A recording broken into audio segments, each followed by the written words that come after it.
wearing high heels and I have a little bit of vertigo, so I'm going back there and I have jet lag. But I will try. So, first of all, we would like to thank LVMH-SMU for giving us this opportunity today to present our paper, Our Materialist Green. I am Nabanita Talukdar, and as Daniel said, I am a visiting assistant professor at Golden Gate University's Agino School of Business in San Francisco. My co-author is Shivin Yu. He is from HSBC Business School at Peking University, and he's a postdoctoral researcher there. The 21st century has seen the emergence of a new class of luxury consumers. As you can see from this picture, this new class of luxury consumers, we've been wearing the Supreme hoodie from Louis Vuitton. They travel with the Louis Vuitton luggages. So they are consumers with global awareness, and they show real concerns for social or environmental issues. According to a report from Bain & Co., a vast majority of these consumers are millennials, Gen Y, and Gen Z. Interestingly, millennials are willing to purchase sustainable brands, and they are willing to pay more for those brands because they want to buy brands that align closely with their values. The behaviors of millennials are percolating to the older generations. And older generations are imbibing the millennials. And they contributed to 73% of luxury personal goods purchases in the year 2017, according to a report from Nielsen.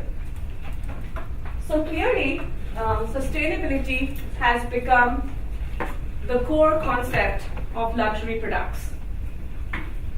Stella McCartney has been very vocal about their sustainable initiatives. The brand openly declares that they do not use fur, leather, or feathers in their products. And consumers are willing to buy their products. Their Falabella tote bag is one of the highest selling bags since it was launched in 2010. Recently, Gucci jumped into the bandwagon of sustainable initiatives. They have pledged to be fur-free from spring-summer 2018. Amidst the number of sustainable initiatives that Gucci does, one was the launch of sustainable soles for their consumers. Interestingly, in the midst of displaying pro-environmental causes or support for pro-environmental causes, this new luxury consumers may confer status through costly sustainable purchases. For example, they may wear a Burberry dress made of 100% organic cotton in the price range of $1,000. They may carry an Eco Manifesto bamboo sustainable bag from Gucci in the price range of $3,000, or drive the Tesla Model S in the price range of $100,000. This behavior is called conspicuous consumption, and it is an opportunity for the marketers of sustainable luxury products to use this behavior to their advantage. A very interesting research done by Prisca and co-authors has shown that activating status motives associated with materialism drives green consumption. When people are consuming products in public and a green product is more expensive than the non-green counterpart, the consumers are more likely to show purchase intention towards the green products. So as we started our research on Our Materialist Green, the first thing that we did was an extended literature review, and the theoretical framework was to understand what is sustainable luxury product. Sustainable luxury products are scarce, experiential, and a reflection of consumers' desire to have quality experience which benefit others. Amidst the number of values that define sustainable luxury, one of the values that stands out is the functional, the quality. And conceptual research papers done by Kafferar and other authors has shown that durability is an overlap between sustainability and luxury. We then looked at some research on materialism and sustainability, the links between them. As we delved into literature, we saw that most of the previous researchers have devoted their attention in understanding how materialism affects environmental beliefs, and they found that to be incompatible. And as Demian had mentioned, that was the paradox for luxury brands not incorporating sustainable initiatives, and even if they incorporated it, they were not open about talking about it. So, what was the reason for that? Because if you look at the construct of materialism, materialist people are ones that desire to have possessions, or they believe in acquiring possessions. That's the central focus of their life. They tend to achieve happiness through possessions. They tend to evaluate the success of themselves as well as others based on the quantity and worth of those possessions.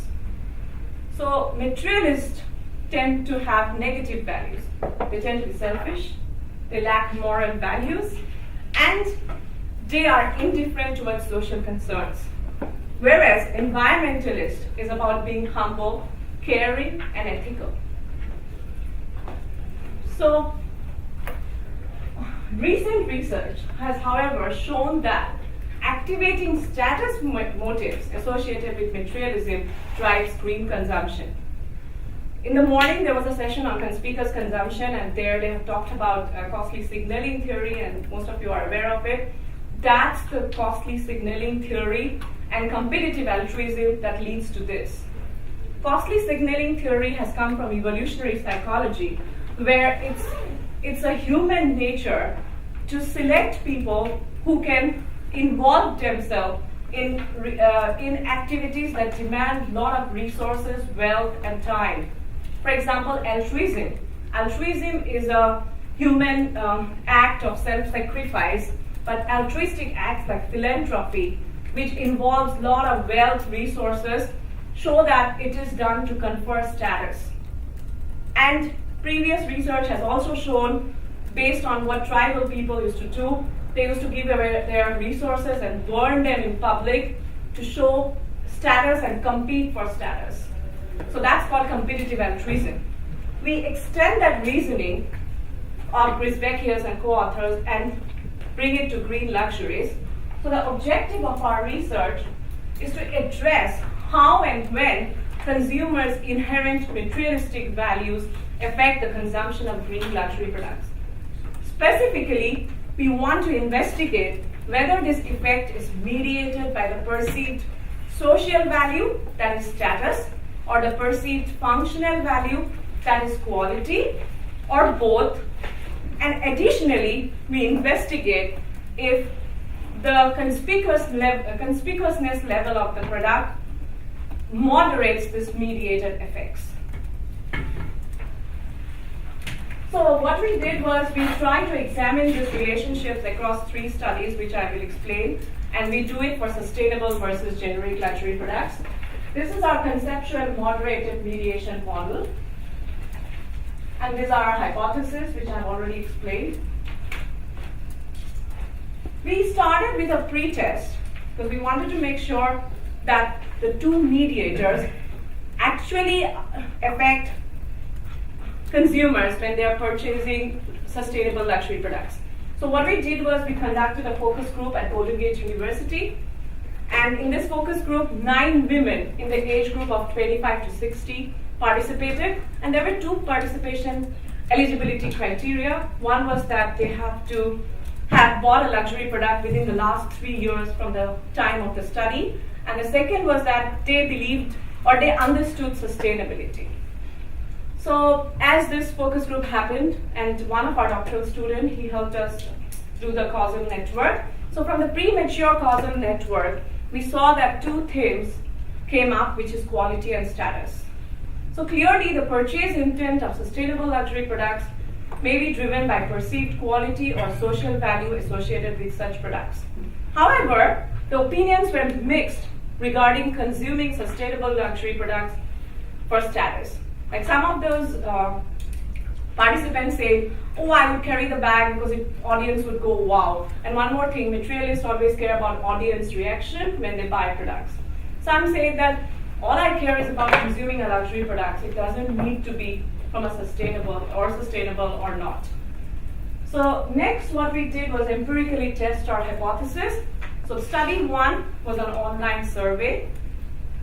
Someone mentioned in the morning expensive Qualtrics. We also used expensive Qualtrics and a participant pool recruited through Qualtrics. This survey was done in the US across the major cities like New York and San Francisco, Los Angeles, Chicago. Female consumers in the age group of 25 to 40 participated. And the reason we had female consumers, because the stimuli for this survey was a female brand, Agati, which is a luxury fashion wear brand based out of San Francisco. All the measures use multi-item scales and 7-point Likert scale. These are the construct measures we used for perceived social value and perceived function value. We use a scale adapted from Shukla. For purchase intention, we use a 3-item scale, and materialism, we took the shorter version of the materialism value scale, which was extracted by Rickens in 2004, and it included 6 items. We use structural equation modeling, and we use the Laban package in R, and we ran the statistical model, and my co-author can explain everything when you have questions, but these are the results of the statistical model. We looked at the reliability and validity of our measures. And what did we find? We find that hypothesis 1 and 3 are supported, whereas hypothesis 2 is rejected. In other words, the model fit well, and the materialism had a positive effect on the purchase intention of sustainable luxury products, and in particular, this effect is mediated by perceived functional value, that is quality, and not perceived social value, that is status. We followed up study 1 with a study to rule out social desirable responding, SDR. In studies related to ethical consumption, there can be an attitude behavior gap. This is because SDR means that such kind of participants tend to make themselves look good while answering such a survey and answers researchers' questions. So it is important to remove the influence of SDR and verify the results. And this is one of the empirical issues that needs to be controlled when you do such a study. So what we did was we replicated the first study and we controlled the participants' SDR. And we found that the results were exactly consistent with study 1. Hypothesis 1 and 3 supported, hypothesis 2 rejected. And SDR was found to be negatively related to materialism. A brief about this study: we used Enter to recruit participants, and we had 58 participants. This time, what we did was we took a neutral brand, Dior, and how did we take Dior? When I say neutral brand, we did a pre-test where we had some brands, some popular brands, and we kept popular brands because consumers tend to know about them more. So we had Dior, Prada, Coty, Stella McCartney, and we asked them to rate them on a scale, whether they considered them to be very sustainable or not sustainable. Dior and Burberry was perceived neutral. In other words, not very sustainable or very sustainable.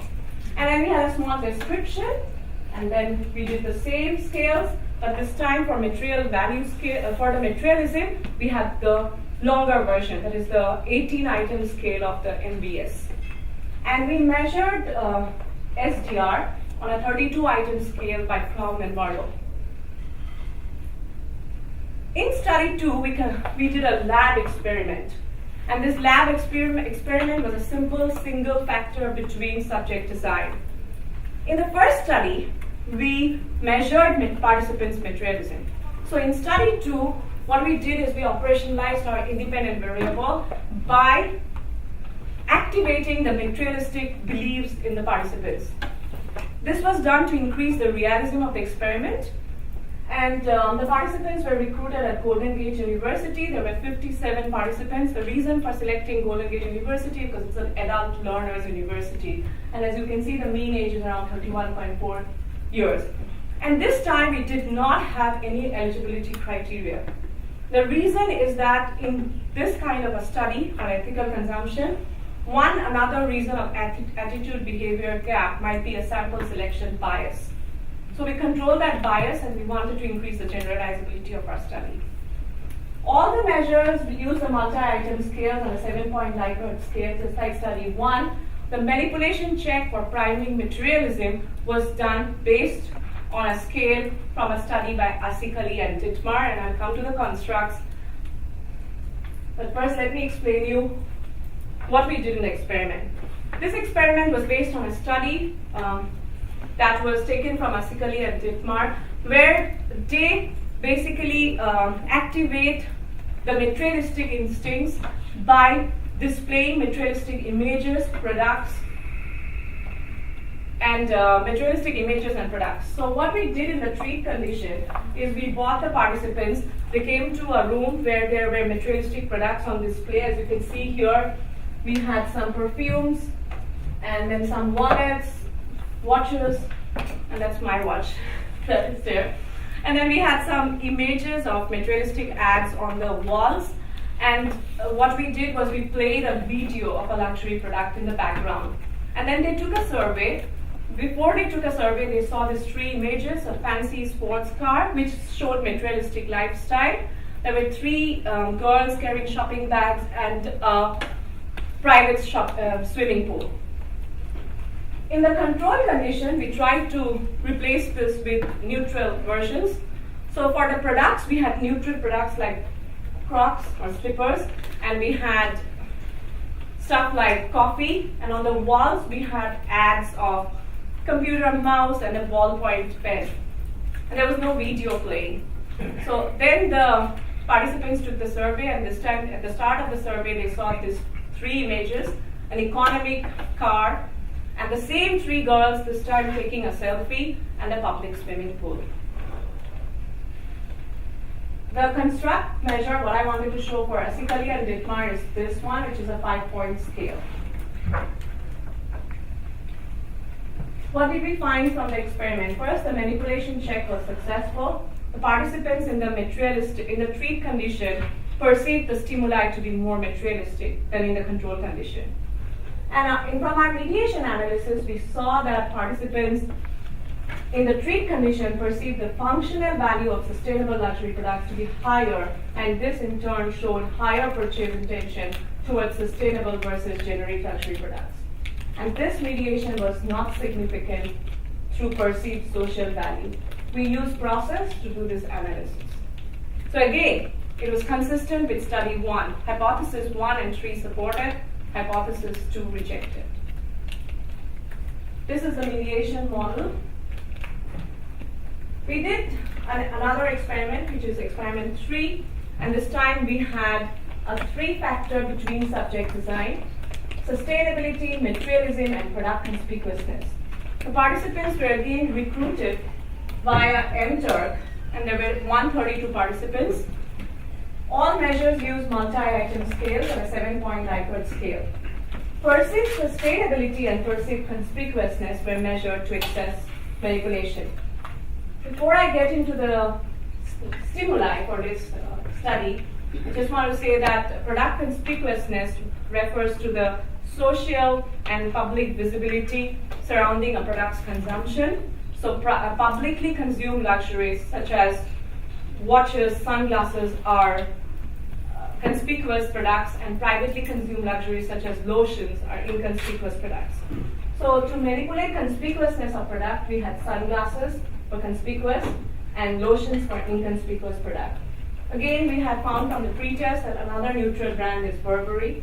So we had Burberry as the stimuli, and then we had a product description which we did it to manipulate the sustainability of the product. We had sustainable product conditions versus non-sustainable product conditions, and the brief description is given here.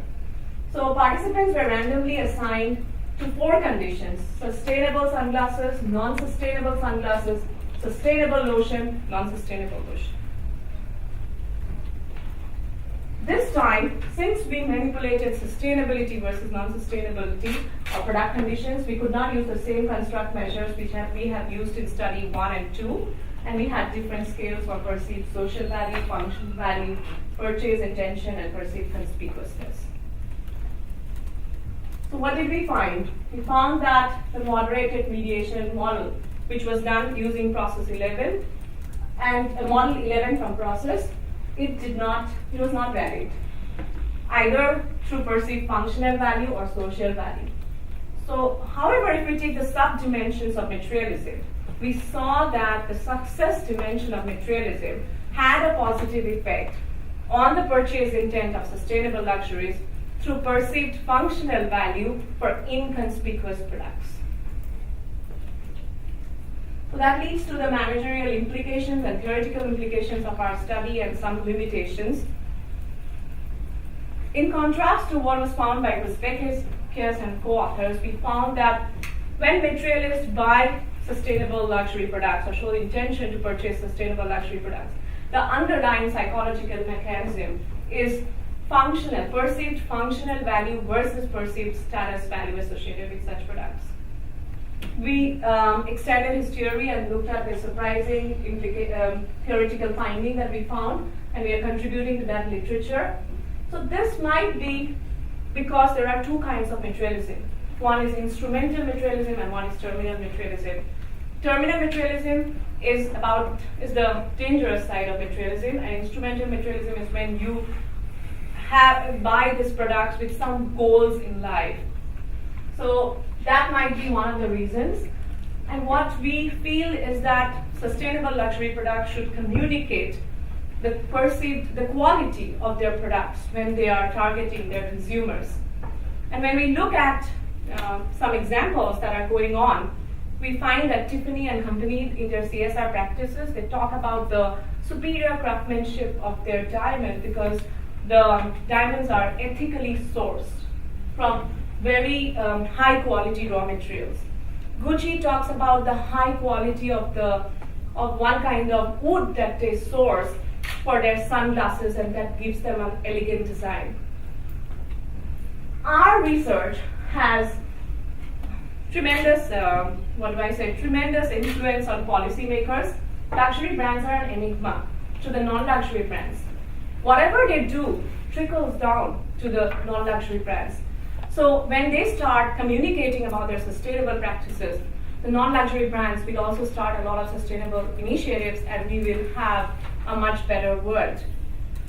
In the end, I just want to say some future research area that may be to compare luxury versus non-luxury products, investigate whether culture affects the mediating effect of perceived social and functional value, and just end with a small note that materialism has been a dark side variable in consumer behavior. But materialism's positive effect also cannot be ignored. It will lead to creation of a better world if we look at it from this perspective. Thanks to our respective universities, and this research was sponsored by Agati, California, and we are very thankful to our reviewers in Monaco Symposium on Luxury. Because of this, the paper has reached this level. Thank you. I want to open it up for questions. Thank you, Nabanita. Otherwise, I might have a remark and a question. Yes. Actually, my first remark was a surprise in the sense that you started by saying that the new generation was considered to be materialistic. And my naive assumption maybe was that as we are moving towards a more immaterial age of the economy from a capitalistic period, the opposite would be happening, in the sense that the younger people, and I don't like to talk about millennials because we've done that this morning enough, would be more eager to share those sustainable values. And apparently it's something else that is happening. Leading to a question is, I understand the correlation between materialistic and the propensity to buy sustainable goods, but can we measure the opposite, meaning people who consider themselves to be attracted by ethical values, how negatively would they respond to non-sustainable products? And would that be more of a negative impact than the positive impact that we measure there? Yeah, I think that can be done, but we did not do that, and then we told about that luxury versus non-luxury. You can even look at that context, but in this study we did not look at, and that's an interesting area to look at from the other side, right? Yeah, I think that can be done, definitely. But we did not look at that. And you believe people are becoming more materialistic? I have not told about people becoming more materialistic. What I explained was that they try to confer status through sustainable purchases. So this, if you go deep into subtle signals of luxury, this is a subtle signal. It's not about talking loud, but it's about showing that I do good for the world. At the same time, I carry this Gucci bag, which is $3,000, but I'm doing good for the world because it's made out of sustainable bamboo. Same goes with a behavior, and you see, I don't know about Singapore, but in the US, they have solar panels on the rooftop. They want to show that it's really, they're doing good for the environment, but it is also a signal, I have the money to put solar panel. So it's called conspicuous conservation. That is what we brought the theory from that, and that's because of that theory, which is seen in evolutionary psychology. Today morning, they presented a paper about how a peacock grows its tail, and during that time, they go through something called strategic handicap, and they just try to project that to get a right mate, but it is actually the behavior is about conferring status. I went through so much pain. The same psychology goes, and we extended that and we saw that. But when it comes to understanding the underlying psychological mechanism, it's because they value it to be superior quality. And I did not go so much into deep, but I can tell you later, there is something called how materialist people value products in private setting versus public setting. So in private setting, a Ming coat might have some other meanings besides conferring status. It might be something related to the quality, it might be something related to their friend giving it or someone here giving it. So that they have in the private setting. And we saw some insights on that. And we are doing another paper based on that. Thank you. Any other question?